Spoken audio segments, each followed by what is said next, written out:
ये बताइए, आज बिहार में राहुल गांधी जी पहुंचे हैं। उन्होंने मंच से निशाना साधते हुए नरेंद्र मोदी जी प्रधानमंत्री के ऊपर एक बयान दिया है। उन्होंने कहा है कि अगर मोदी जी वोट के लिए कुछ भी कर सकते हैं, डांस का हो तो उनसे डांस भी करने लगेंगे। तो इस पर आपकी क्या प्रतिक्रिया है? देखिए, वो करें तो लीला, हम करें तो करेक्टर ढीला। वो बोले तो ठीक, हम बोले हैं तो महापाप। दरअसल बात यह है कि उन 2014 में उन्होंने मोतिहारी की मिल चालू कराने के लिए वादा किया था, चालू नहीं हुई। वो बेरोजगारी को समाप्त करने के लिए बात किए थे, नहीं हुई। आप बताइए, 20 साल से वहाँ पर एनडीए की सरकार है और उसके बाद भी बेरोजगारों की संख्या में लगातार इजाफा हो रहा है। नीतीश कुमार और एनडीए की सरकार में मुझे बता दीजिए कि वहाँ पे बेरोजगार नौजवानों के ऊपर लाठीचार्ज किया गया। और थोड़े दिन इंडिया गठबंधन की सरकार थी, 17-18 महीना, तो काफ़ी लोगों को सरकारी नौकरियों में, टीचर, पुलिस में और तमाम जगह भर्तियाँ हुई। आप मुझे बताइए, क्या वो नीतीश कुमार हो या कोई भी। चिराग पासवान ने कहा कि अब नीतीश कुमार कभी सीएम नहीं हो सकते। इसका मतलब अंदरूनी कलह बीजेपी में और एनडीए गठबंधन में लगातार जारी है। अब बिहार का चुनाव ये फैसला करेगा कि माननीय प्रधानमंत्री रहेंगे या नहीं। ये भी कन्फ्यूजन है कि जो सरकार बिहार में इंडिया गठबंधन की बनी, त्यों दोनों बैसाखी, दोनों पाए कुर्सी के टूट जाएंगे, आइए धराशायी हो जाएंगे धराम। और देश उस परिस्थिति में चुनाव, लोकसभा का मध्यावधि चुनाव के लिए तैयार रहे। उसके बाद मैं एक और बात आपसे बोलना चाहता हूं, आपके चैनल के मार्फत, कि देशवासियों को संबोधित करना चाहता हूं, चाहे यूपी हो, बिहार हो, आसाम हो या कहीं। आप बताइए कि 10 से 15 आईएएस अफसर जो गुजरात कैडर के हैं, उन्हें ऑब्जर्वर बना करके स्पेशली बिहार में भेजा गया। तो क्या उसके मार्फत ये लोग घपलेबाजी करवाना चाहते हैं या क्या करवाना चाहते हैं? तो कुल मिलाकर के मैं विपक्ष के, इंडिया गठबंधन के तमाम नेताओं से गुजारिश करूंगा, अनुरोध करूंगा, अपील करूंगा, तो कृपया आप लोग अपने बूथों की, अपने मशीनों की निगरानी स्वयं करें, क्योंकि इस देश का ब्यूरोक्रेट अधिक संख्या में बिकाऊ हो गया है। उसके अलावा आप मुझे बता दीजिए कि देश में इकोनॉमी की स्थिति क्या है, अर्थव्यवस्था की स्थिति क्या है। चरमराई हुई अर्थव्यवस्था है। देश के प्रधानमंत्री अडानी के लिए, गौतम अडानी के लिए कोई भी चीज़ बेचने को तैयार हैं। आप भागलपुर में 1 रुपये सालाने पर 1050 एकड़ जमीन ये अडानी को दे दिए। आप बताइए, 1 रुपये में तो चॉकलेट भी नहीं मिलती भैया, और इन्होंने दे दिया। यानी ये प्रधानमंत्री नहीं हैं, अडानी के कलर के रूप में काम कर रहे हैं। पैसा वो लगा रहा, और ये पैसा LIC का उठा के 33,000 करोड़ दे रहे हैं। ये मैं नहीं कह रहा हूँ, न्यूयॉर्क टाइम्स की न्यूज़ है। तो कुल मिलाकर के मैं यही कहूँगा कि माननीय प्रधानमंत्री ने देश बेचने का ठेका ले रखा। जब राहुल जी ने कहा था कि चौकीदार चोर है, तो सभी भाजपाई नेता अपने लिखवा चलने लगे, मैं भी चौकीदार, मैं भी चौकीदार। आप बताइए कि लोगों ने क्या खूब कहा है कि देखो देश में, देखो बॉर्डरों पे जो है चहलकदमी बढ़ गई है, तनाव है, देश के तमाम सामाजिक हिस्से और हिंदुज़म खतरे में है। अरे भाई, पता करो कहीं देश के किसी हिस्से में चुनाव है?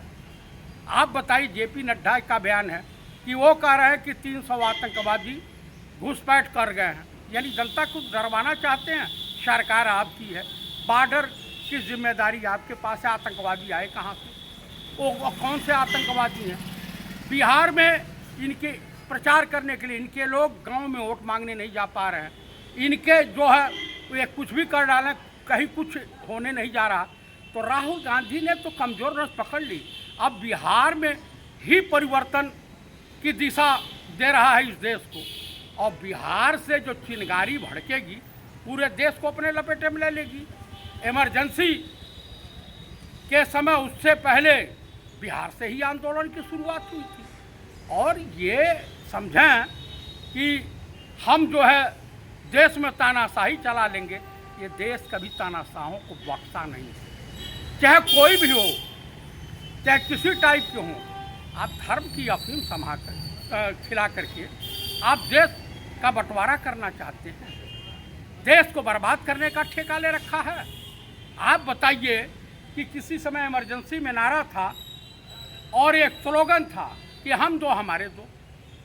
आज माननीय प्रधानमंत्री राजा बाबू के रिज्यूम में ये नारा लग रहा कि 2 गुजराती बेच रहे हैं और 2 गुजराती खरीद रहे हैं, यानी हम दो हमारे दो। तो कुल मिलाकर के बताइए, बेरोजगारों की कोई बिरादरी नहीं होती, किसानों की कोई बिरादरी नहीं होती, मजदूरों की कोई बिरादरी नहीं होती। मजदूर हर कौम के लोग उसमें रहते, मजदूरी करते, उनका भी क्या बिहार के लोग हर जगह मजदूर के रूप में मशहूर होंगे? आप मुझे बताइए, छठ पर्व तो ट्रेन नहीं, आप नौजवानों को संदेश दे रहे हैं कि रील बनाइए, पैसा कमाइए। अरे गजब है का, MBBS कर ले, BA कर ले, MA कर ले, PhD कर ले, वो रील बनाएगा, वो जूता पालिश करेगा इतना पढ़ा लिखा करके। दरअसल ये लोग क्या करते हैं कि अपने अंधभक्तों का टेम्परेचर नापते हैं कि ये कम हुए कि ज़्यादा हुए। अगर कम है तो उसको बढ़ावा दीजिए, क्योंकि अंधभक्त रहेंगे तभी इनकी दुकान चलेगी। अभी ये घोषणा हो जाए, मैं अनुरोध करूंगा राहुल जी से कि हमारी सरकार बनी तो गौकसी बंद हो जाएगी और स्लाटर हाउस पे ताले लग जाएंगे। भाई साहब, कल ही बीजेपी समाप्त हो जाएगी, क्योंकि स्लाटर हाउसों से इनको चंदा मिलता, इन्हीं के लोग पकड़े जाते हैं। अल कबीर स्लाटर हाउस है, एशिया का सबसे बड़ा स्लाटर हाउस है। 11 डायरेक्टर हैं, 11 में से 11 गुजरात साइड के हैं, सब संघी हैं, सब जो है बीजेपी से रिलेटेड है। तो आप मुझे बताइए कि वो ठीक है, होता है भाई। अरब ईरान में अन्न नहीं पैदा होता था तो लोग जीने के लिए मांस खाते थे। आप कहीं चले जाइए, आप उत्तराखंड चले जाइए या आप चले जाइए रसिया वगैरह चले जाइए, तमाम ठंडे प्रदेश लोग शराब भी पीते हैं, दिन में पीते हैं। ये वर्जित नहीं है, जैसा एटमॉस्फेयर है वैसा लोग अपने आप को ढालते हैं। तो कुल मिलाकर मैं यही कहूँगा कि इंडिया गठबंधन की जब सरकार बनेगी तो बिहार में खुशहाली आएगी, लोगों को रोजगार मिलेगा, पलायन रुकेगा। और मैं बिहार वासियों से अनुरोध करूँगा कि इंडिया गठबंधन की सरकार बनाइए। अगर ये निकेल प्रकरण ये लोग काम नहीं करते हैं तो इनको अपने घर के दरवाजे से भगा दीजिए, लेकिन गलत लोगों का चयन मत कीजिए।